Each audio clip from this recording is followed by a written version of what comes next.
Memento is a film that transcends the barrier of traditional storytelling. It is one of the finest examples of a film with a nonlinear structure, jumping back and forth in a timeline, confusing the audience to find where is the beginning and the end. Christopher Nolan turns the film into a fascinating, convoluted puzzle. So let's try to solve the inescapable riddle of Memento.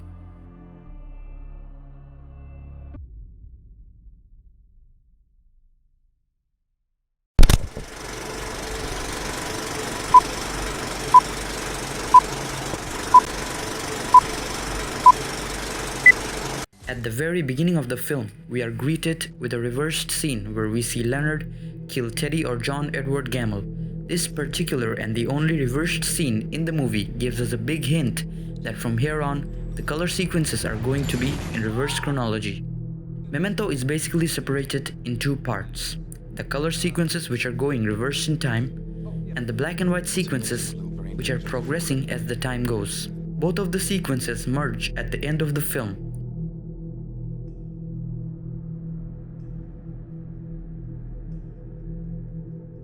There are also some flashback scenes which are either in color or black and white. Some of the flashback scenes near the end of the film discloses the truth behind Leonard's lies. The film immerses the audience into Leonard's perpetual state of confusion by running backwards. Our protagonist, Leonard Shelby, suffers from anterograde amnesia, resulting in short-term memory loss and the inability to form new memories. I know who I am, I know all about myself. Since my injury, I can't make new memories. Everything fades. The only way Lenny organizes himself is through facts that he writes all over his body or Polaroid pictures that he takes time to time. One of his tattoos have a man's name John and his last name is G, who raped his wife and who he believes to be the killer of his wife. Throughout the film, Lenny talks about Sammy Jankis. Problem, but he really had no system. Sammy Jankis is an actual guy from Lenny's past, but he actually altered him in his mind. Basically, Lenny is the version of Sammy Jankis he's talking about. He convinces himself that his wife actually dies in a break-in as a way to cope. He constructed an elaborate lie that allows him to live a fantasy and hold on to the identity that he can solve a mystery. Everyone lies to Leonard, most of all, Leonard. Throughout the film, we felt an empathy towards Lenny for his condition, but in the end, we, the audience, feel betrayed as the truth unveils itself. Your wife surviving the assault, her not believing your condition, the torment and pain and anguish tearing her up inside. And we can see for a split second that Sammy Jankis is none other than Leonard Shelby himself.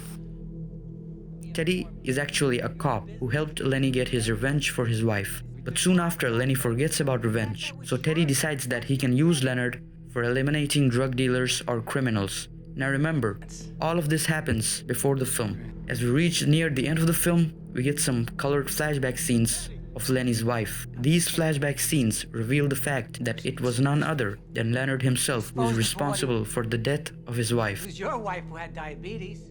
Near the end of the film, we get to know that Leonard and Teddy are on the trail of another drug dealer who is also a John G and has a girlfriend named Natalie.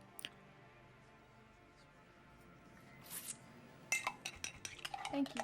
After killing him and realizing the truth, Lenny sets himself up to kill Teddy or John Edward Gamble to get his ultimate revenge. Leonard has provided himself with a comforting lie, and that lie has proven to be his downfall until he finally decides to pursue something that's true: Teddy.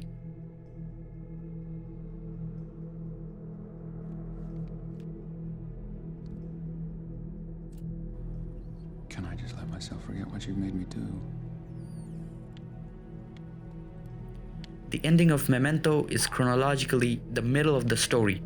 After setting his mind to kill Teddy next, Lenny goes to see Natalie at the bar. I don't remember. I have no short-term memory. It's not amnesia. You're the memory guy. After meeting Natalie, he gets manipulated by her to beat a guy named Todd. I can say whatever the fuck I want, and you won't remember. We'll still be best friends. Or maybe Even lovers.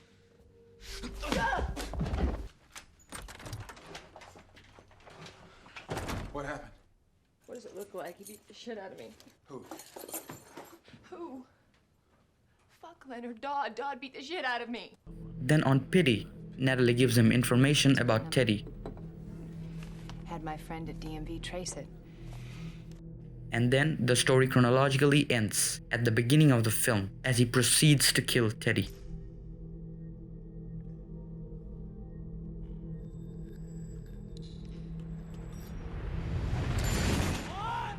Memento is made in such a way that the beginning is situated in the end, and the ending is actually the middle of the story. The way the film is structured makes us believe that the twist came at the very end of the film. But Nolan surprises the audience by having the end of the film throw in a realization that makes us think differently about all of the events we witnessed before, and the result is breathtaking.